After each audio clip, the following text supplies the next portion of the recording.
Back on mic today, we have Chris Cornell, better known as Sampo. How have you been, buddy? I am good as well. Well, I am asymptomatic. Let's put it that way. Well, that is a relief. And we got to talk a couple months ago, and I can't imagine either one of us knew that this would be the circumstance under which we're getting back together. Yeah, of course, you're a youngster and are supposedly the least likely to get it. I am Mr. Underlying Conditions. Oh, geez. So I'm extra careful. I'm glad you are.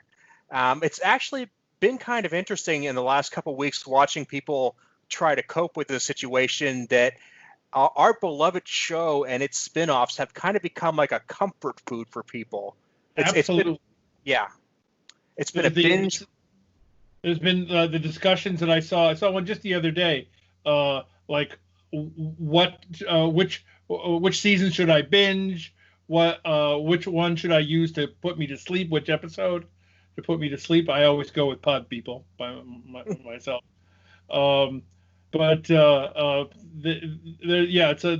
People are definitely using the show. I mean, and it's such a resource. We're talking about 200 episodes. Mm-hmm. 200 episodes of the show itself. Countless, well, not quite countless, but a great number of riff tracks, and a little cinematic Titanic and film crew to round out the mess. I mean, you've got a treasure trove if you're willing to dig into it. Yeah, or you can just get started at the beginning and just plow through it, or however you want to do it. Yeah, I think season 3 and season 8, for various reasons, are intro seasons that they work very well for that. Yeah, as far as intro goes, I have always suggested the shorts. Yeah. If you want to try and get somebody, especially like a little kid, into the show, I start with the shorts because they get that. They get the even to this day, even though if they probably haven't actually seen in school any of those educational shorts, they get what's going on there. In a minute, this is the adults telling us what to do. And very much so. You mentioned a little bit ago, I'm a little younger than you are. I kind of grew up at the very tail end of that class shorts era. They did that in my first few years of school, and they kind of stopped when I hit middle school, and they were awful. Oh, sure, and they are really, many of them are the show's finest hour. Mr. B Natural, and some of those others are just absolute gems. I'm rather partial to Circus on Ice, but yeah, that's a very good one, and that's one of the areas where they actually managed to get really dark. They wouldn't usually show movies that were gory or nasty, but the shorts would get grim. Yeah. Yeah, we just had on the site, we just had mentioned the passing of the guy who was the editor for Last Clear Chance. It was like one of his first jobs in show business. He was a film editor, and he got to work on Why Don't They Look? I was speaking with Archibald Jr. on a couple episodes back, and that's one of the things he and his dad did together were a couple of shorts. I think they were military based, but it's like, yeah, that's everybody kind of touched those because they were quick work in that era. There's the one, I forget which it was. I think it was a riff track short where it starts out with this, immigrant shopkeeper. His wife has a baby, and he's also happy. And then he find out that the baby passed away because he had syphilis, and he gave it to his wife without knowing. Oh, yeah, and it's like, and these guys look at this and say, "I can make that funny." I mean, that's a challenge. That's a challenge. And so, of course, we got news this morning. I don't know if you saw. I didn't. Joel will be putting on next Sunday a MST3K Live At-Home Show. The MST3K Live crew that just finished the tour will put on a special at-home show. They'll be re-riffing Moon 02. It's got it coming.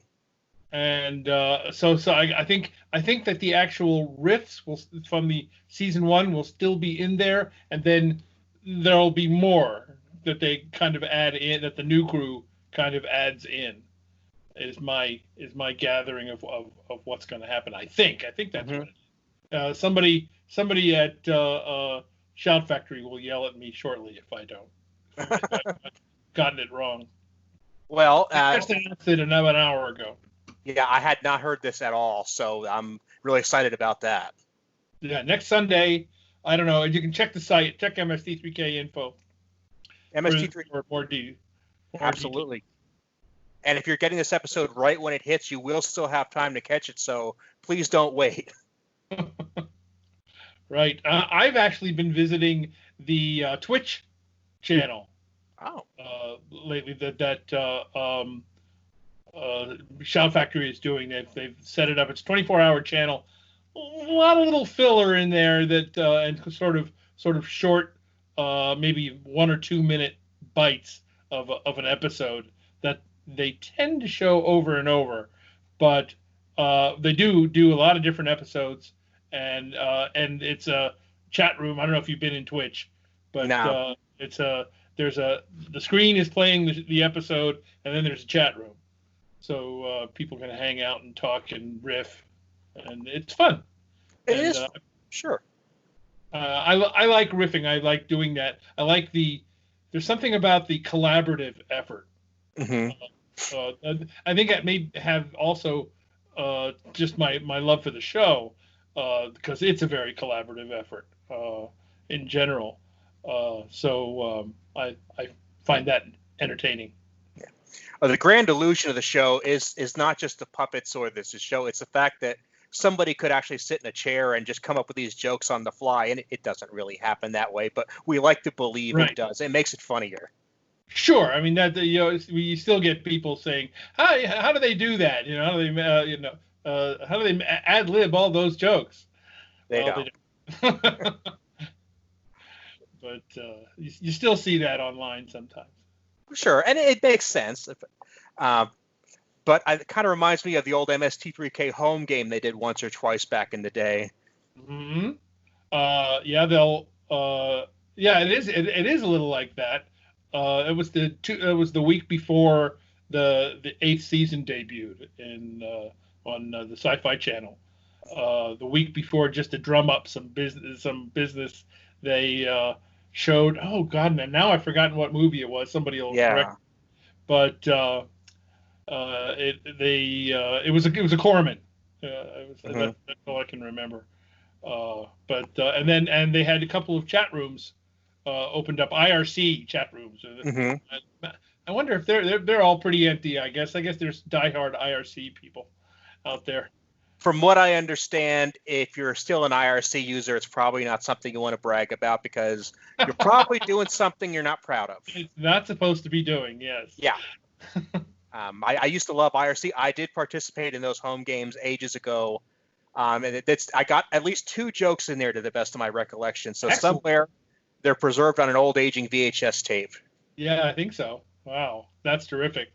I missed it because I was in Minneapolis interviewing the cast for a story for the website about the upcoming season, and I was. It's on the site if you want to read it sometime. But it was a very cold day.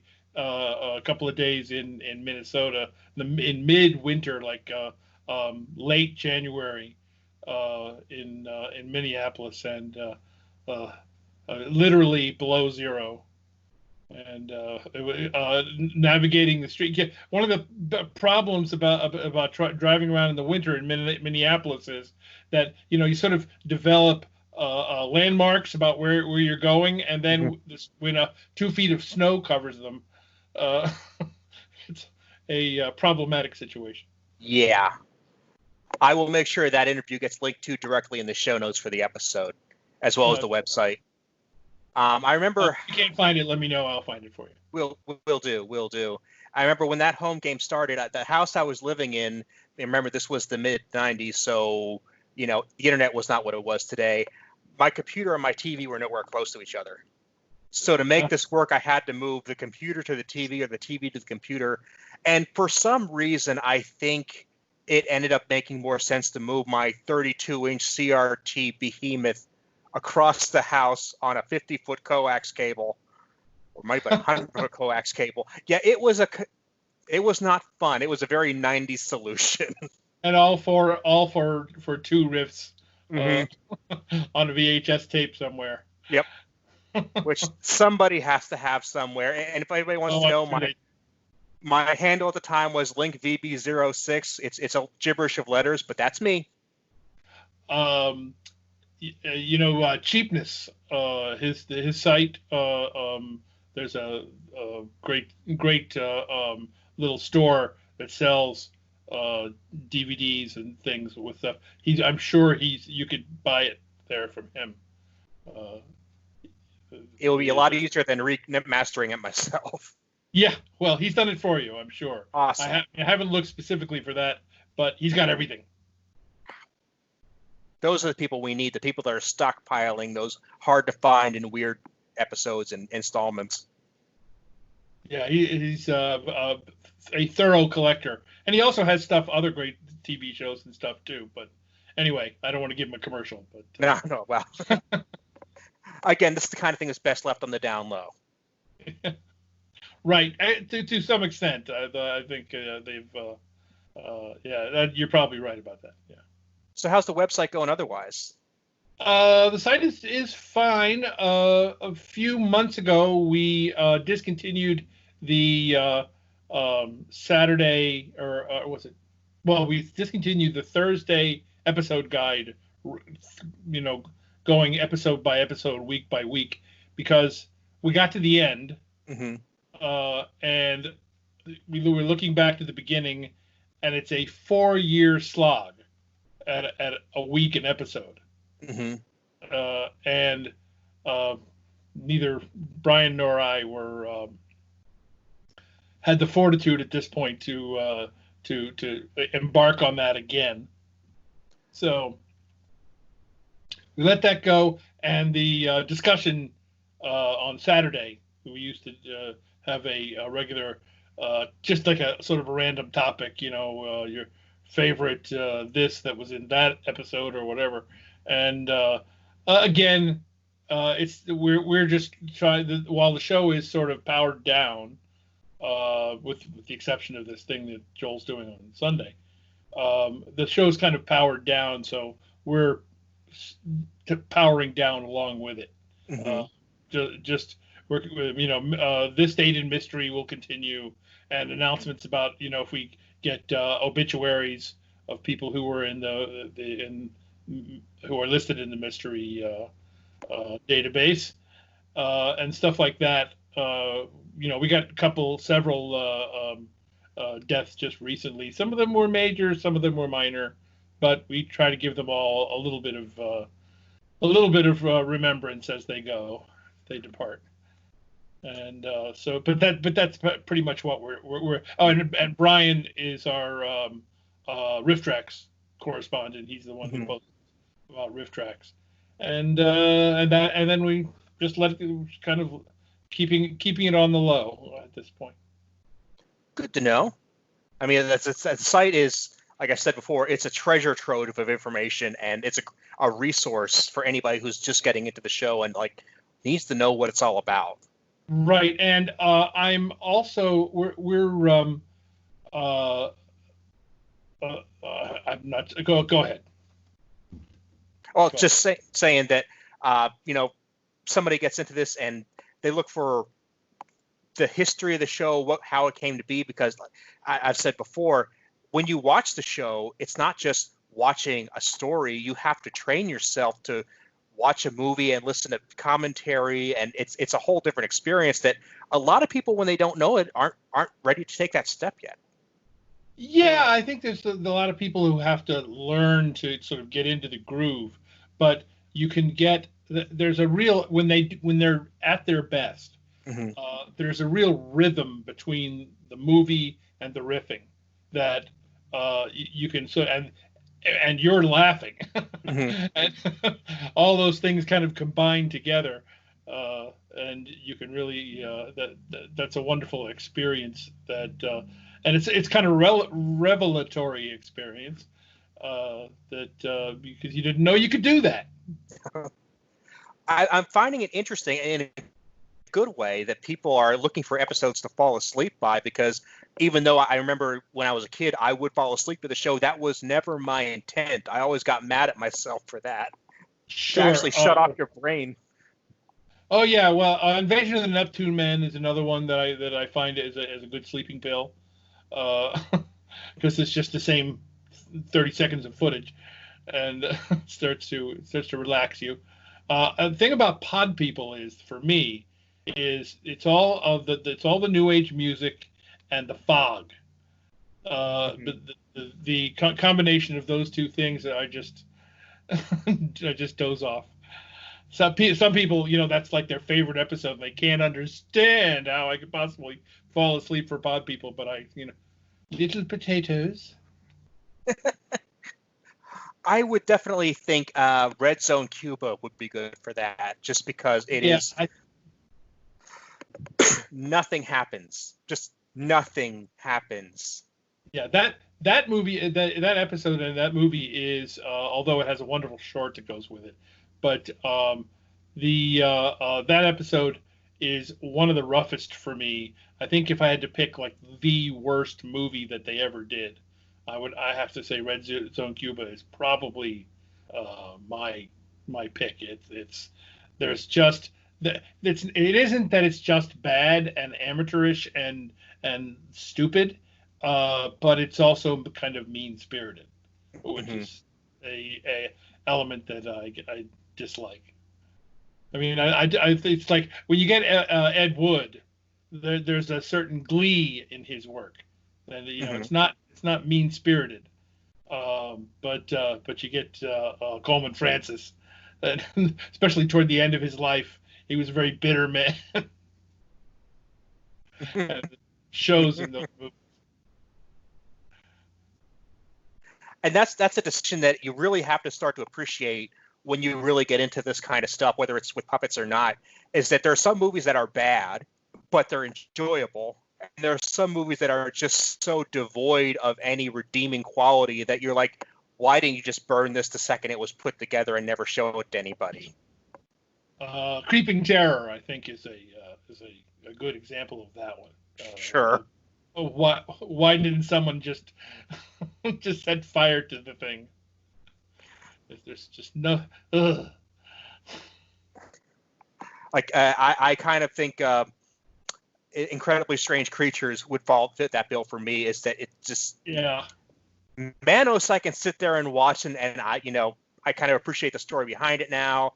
The music is actually pretty good. Yeah, and I think that the story behind it. I think if we got all the stories behind all of these things, and to some extent I try to do that a little bit, you can enjoy the episode more because of that. Because the Manos is one of those things where it props itself up with its own story, and so I. Mm-hmm.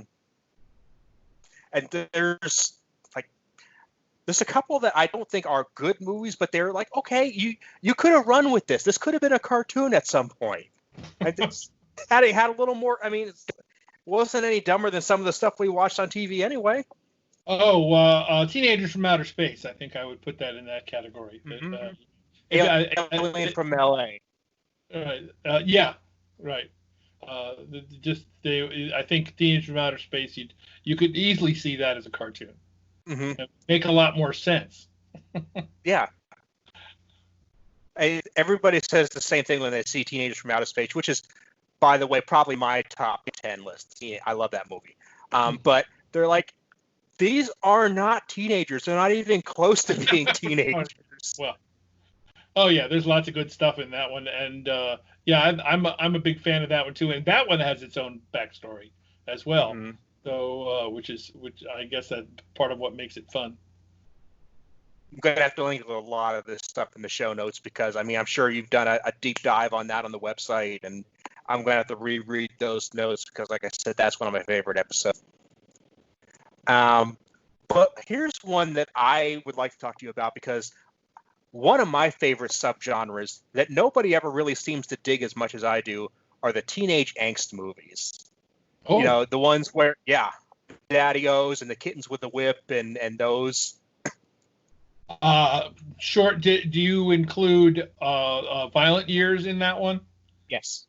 Because that's my favorite episode. That a lot of people, if I had to pick, a lot of people are surprised to hear that that's my choice. But if I had to pick a desert island episode, Violent Years is it. It is reportedly directed by Ed Wood, though, and he does that. I think the biography they say that he directed it. But if you actually watch the episode, there's no director credit or writer credit for that Suspicious. movie, and they're my commenters, who I trust a lot, who are wiser than I am in some cases, have speculated that it may have been a union thing. Mm-hmm. That's why there was no director or writer. But anyway, that movie, it's got that wonderful electric short, the Amazing Electric House short, that thing. It's got that wonderful. It's got unbelievably funny host segments. They all just click, and that episode is as close to perfect as anything they did. And the Violent Years, a lot of people may not have seen that one. It's worth it. It really is. I know younger people, they see a black and white movie. The people, millennials and younger, they're incapable of seeing when they see a black and white movie, all they see is a blank screen. They can't actually see black and white movies. So it's hard for them to manage. But if they can manage it, I recommend that one a lot. It's about the three girls who start a life of crime, and they've all got boys' names.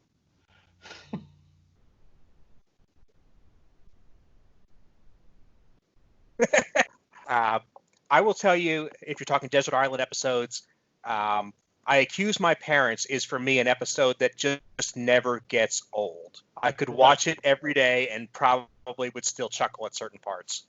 Yeah, that one's a great one. That was a great one, and one of my proudest moments was sitting next to Joel at the Colonial Theater in Pennsylvania, where they had a showing of I Accuse My Parents, and Joel's offering sort of thoughts and reactions to it as it was going on. That was really interesting. It was a great little event that he had at the Colonial Theater, which is, I don't know if you know it, but it's on the ongoing restoration of a one of those classic Baroque theater, beautiful things, and they make the money to for the renovation by showing classic movies and having all sorts of classic events. And they had a sold out evening where it had to do with that was back when he was teaching that class at Bucks County College, and his students, his graduates, were the main people in the show performing, and I got to perform a little bit, which was fun. Nice. I actually wrote a riff that Joel did. That's one of those things that's just I would like to somehow preserve in amber forever that I did that. It was lots of fun. That was a great evening. It's on record now for sure.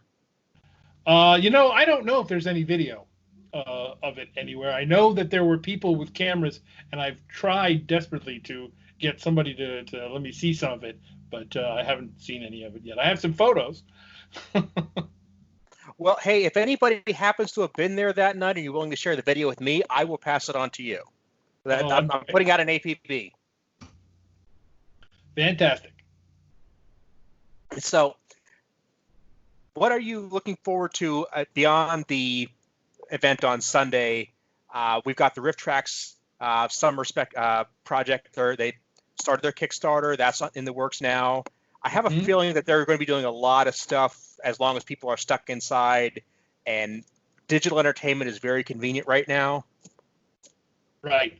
I imagine they will. And those guys, the Rift Tracks guys, they are so savvy on all that electronic stuff. They've gone through the ringer, and they come out the other side. I remember a couple of their first one or two attempts at like a live internet streaming thing, and the whole thing crashed. Yeah. Because basically none of those people in any of the groups fully gets how many fans there are, how many people who really want to go in there, and they set something up, and the capacity just goes over because the people, they want to see it and they want to know about it, and the capacity crashes. Although the last couple of times they've done something, the streaming thing, it's worked beautifully. I think they finally figured it out. I had an issue going to a theater for Birdemic a couple of years back now. I don't think that was the last one. I think I saw one after that and it went fine. Really, just for reliability reasons, I really just like downloading and watching on my own equipment. There's less to go wrong. Right. The actual live shows, the actual Rift Tracks live shows. I have yet to go to a show that had a problem. There was some kind of terrible problem. But I hear almost every time somebody says sound was out for 40 minutes. I guess because we always put a blank topic up on the site to have people give their reactions and say how many people were in the theater and that kind of thing. And there's always somebody, and it's usually the local theater's fault. It's usually not Rift Tracks' fault. No, and that's very true. I kind of got that impression. And the theater has since changed hands, so I don't want to name which one it was because it's not the new owner's fault that it happened, and I don't want to tar them. But yeah, it was a bummer because the sound didn't work, and then they were kind of apprehensive about giving us a refund, and I'm like, look, okay, I can't hear the movie. This is kind of a cut and dry situation. Yeah. That's the worst part. Usually it's what you get is some flunky at a lower level, and you've got to say, let me talk to your manager, and say it about 3 times until you get up high enough to somebody who's gonna go, customer's always right, give them their money back. And I don't mean to get bogged down that, but the point is, I'm just glad that there's a lot of different options for streaming and for downloading it. They've worked that out very well. Yes, they have, and they're doing a great job. It's a lot of fun. They kind of got off, the Rift Tracks guys kind of got off the something new every week thing that they were doing for a while, but they are it sounds like a real ambitious summer, and so I'm looking forward to that. I'm looking forward to a chance to see them again. They're always fun, always funny. I always end up with laugh stomach at the end of the evening. There's their choices of shorts, I've noticed, have not been, I mean, they've been fantastic. I thought after doing this for over 10 years, they would run out of material. They're not even close. They're cranking them out. Yeah. They really are. There really are a bunch of them out there. It's amazing. I mean, the people who did those 2 or 3, the Centron and a couple of the others of those, they were cranking them out for about 15 years at like one a week. So there's still plenty to go. And there's the new one they put out a couple weeks back, The Kid's Guide to the Internet, is a gem because now that's something that the millennials or the very, very late Gen Xers can appreciate because that really was aimed at them. Right. Yeah, lots of fun. And the seriousness that is always that always works best is when something is as completely serious and not even trying to be funny or trying to do anything. That those are the things that work the best as far as getting good laughs out of them. I love how they prop the mom up at the very beginning of that one, and she's supposed to have this big role, which she doesn't. I mean, she has like 2 lines in the whole video, and her thing at the end is, and I'll teach you how to put restrictions on the computer so your kids don't spend all the time playing games. Yeah, because that was the big worry. Right. They were going to play games. Yeah, that's what you don't want, playing games, right? Yeah. I mean, 3 years after having the internet in your home, every mom in the world was like, "Oh, Tommy's only playing Doom. We're cool." Yeah. Yeah, or chatting on AOL, which is how I. But yeah, I mean, when I would talk about having the film strips in school, we could tell that this was a relic of the past. They would dust it off for us. It barely worked at that point. This was something that's like, we made this just for you, and even at the time, it was ridiculous. Yeah, wasn't it great when the projector came into the classroom, you knew you were gonna they were gonna turn the lights off and you can kind of doze, and they weren't gonna test you on it when it was done. Perfect. And it was ridiculous because even the teacher was like, "I don't even care. Just give me 25 minutes to myself here." They're in the back smoking like the Simpsons.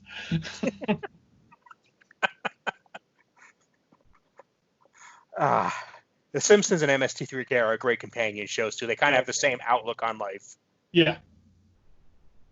Well, through season 12. After that, I have problems, but fair enough. That's my dividing line. I kind of go up to about season 18 before I realized, this isn't quite the show I remember. Right.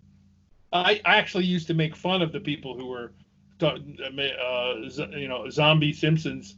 I used to have a problem with that. I really thought it was as good as ever, and then I kind of stopped thinking that. I'm convinced that's a show that it's almost the anti-MST3K in that MST3K keeps getting canceled before its time. Simpsons, it's like nobody wants to admit it's the time to let it go. Yeah. It's like become a TV tradition that we have to uphold, like Arbor Day. Did Arbor Day go by already? That's we may have missed it. We don't watch The Simpsons, but we need to know it's on Sunday night. It has to be on the schedule. Well, that's I think to me that goes for Saturday Night Live too. Yeah, very much so. It's time to let go. Yeah. I was always amazed that I went to a school with a very strong theater program, and all the theater majors like, I really want to be on SNL. I have that kind of talent. I'm like, thousands of people want to be on this show. 6 people watch it. Right. Well, it's gotten a little better as far as that goes, but as far as viewership goes, but it hasn't. I don't think it's gotten funnier than the first few. I think the last time I was paying attention to Saturday Night Live, Billy Crystal was on it. It tells you how. Okay. Yeah, I will every once in a while skim YouTube and check to see if they've made a new Celebrity Jeopardy, and that's the extent of my actually watching Saturday Night Live. I was like, okay, about every 4 months or so, I get a new one. That's about it. The other thing about that is that Saturday night, I was watching Saturday Night Live because on Saturday nights I was part of a riffing group that we would get together in first it was an AOL chat room, and then later it was an IRC chat room, and we would watch whatever was on Turner Classic Movies because there were no commercials, and it was funny. They often showed kind of wacky, strange movies late on Saturday nights at about 10 or 11 o'clock. They would show oddball movies, Dr. Something in His Bikini Machine, stuff like that. They're just perfect for riffing. Mm-hmm. And I did that for about 10 years or more every Saturday night. So I missed Saturday Night Live. I did that. I was busy making my own fun. And that sounds pretty awesome. It was a good time. Yeah, that's the creative spirit right there. Yeah, well, again, it's a collaborative, and that's something I enjoy very much is collaboration. And any comedy troupe will tell you what really makes it work is the camaraderie. It's a bunch of people who get along. I very, very seldom hear about any comic group where it's like, yeah, they were all assholes. We hated working together. It's like, you can't do that, or at least it's very rare to be able to write jokes for years on end with somebody you don't like. Right. And yet it's been done. Yeah, it has happened. I'm not saying it hasn't, but it tends to not work as well. Right. Oh, Chris, I'm having some bandwidth issues here, and you're breaking up, so I want to quit while we're ahead here. Okay. So Nice talking to you. Nice talking to you. I will put the website on there. Where else can people get a hold of you? My email is msampo@aol.com. If you need me to answer any questions or you have any issues, let me know.